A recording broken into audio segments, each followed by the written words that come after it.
up guys, this is Automotive Anonymous, and today we're revisiting my daily driven Outback Wilderness. It's a 2022, I've owned it since September of 21. A couple months ago, right after starting this YouTube channel, I provided a 1-year update video, and today I'm providing an additional update video to show you, has anything changed in the last 6,000 miles in several months? Let's get right into it. Starting out, this experience owning the Wilderness has been nothing short of superb. All vehicles have pros and cons, of course, and thankfully, in my opinion and experience, this has many more good things to say about it than the improvements I would like to see. In my typical commute needs, this Wilderness has done everything that I've asked it to do. I often travel about 75 miles round trip through a lot of highway or interstate roads. I often go 65 to 70 miles per hour and get a hand-calculated 26 to 29 mpg on every tank, which I know is a little bit better than the average, but also my drive is very consistent and very ideal for the RPM range.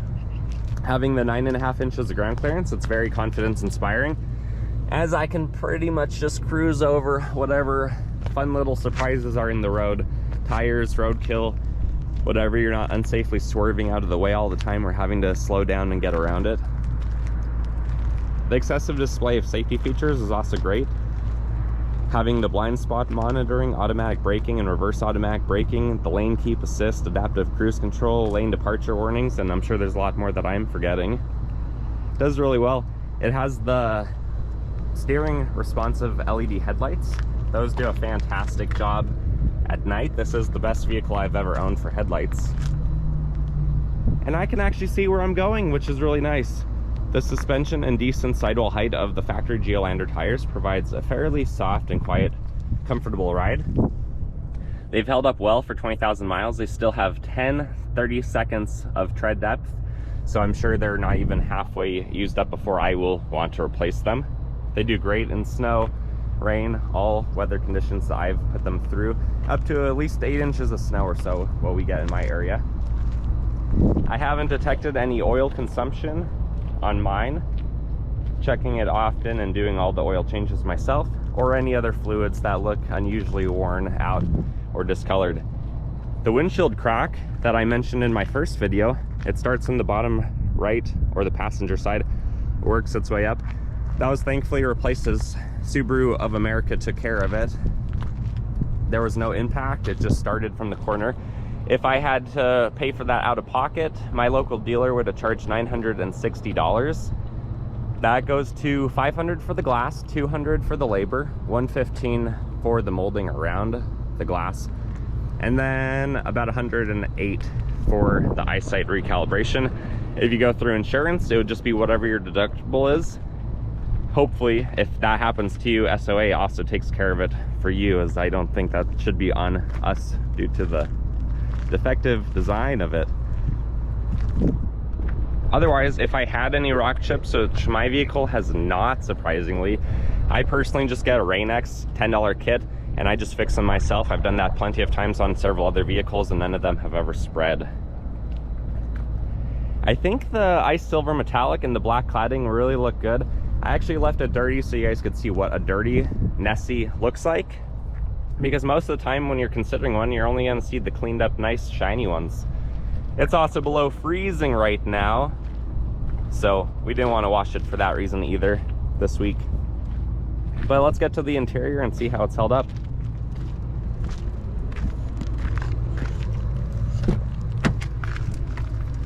Overall, really well. The door panels look nearly as clean and as good as the brand new ones I check out.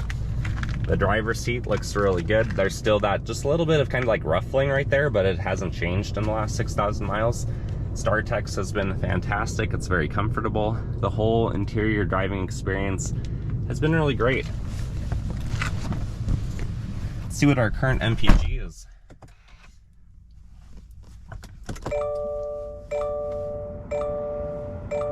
All right, 28.5 on the last 263 miles, not bad.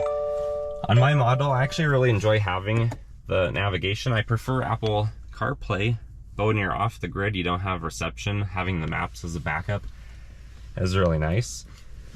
The piano black has held up pretty well. Just know that it can scratch easily, so keep that in mind. As a lot of nice things, you have to take care of them.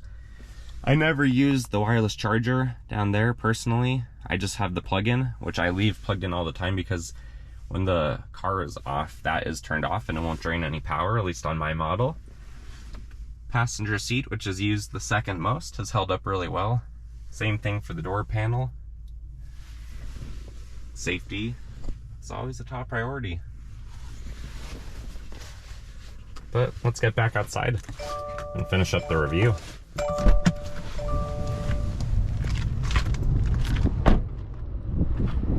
The cost of ownership has been really good on this. Between the $30 oil changes, which I did a video on a few weeks ago, to $60 to $65 a month for insurance. I understand that's a lot lower than most people's, probably because on our plan we have a house, we have multiple cars, no tickets, no accidents. I wish your guys' was as well as mine or better, but I understand some of you guys might be paying a little bit more for that.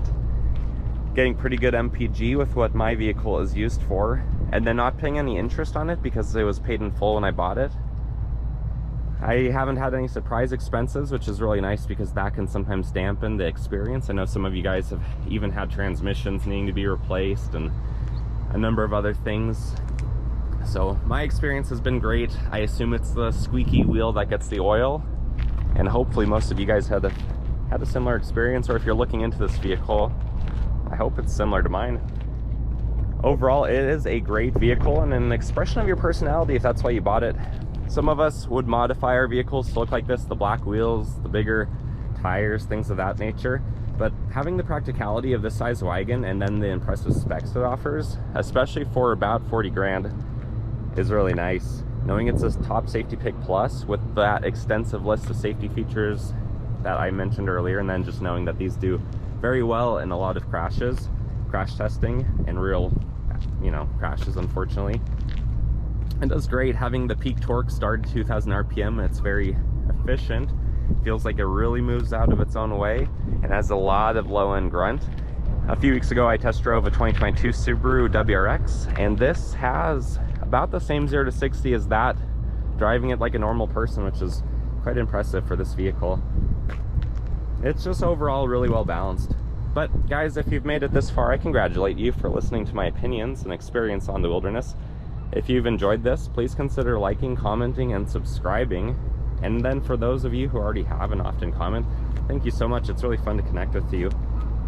There's always a lot more Subaru stuff coming and a lot more performance stuff coming, because that's what this channel is about, showing you what things are awesome and providing some practical perspectives and real world testing. Take care, guys.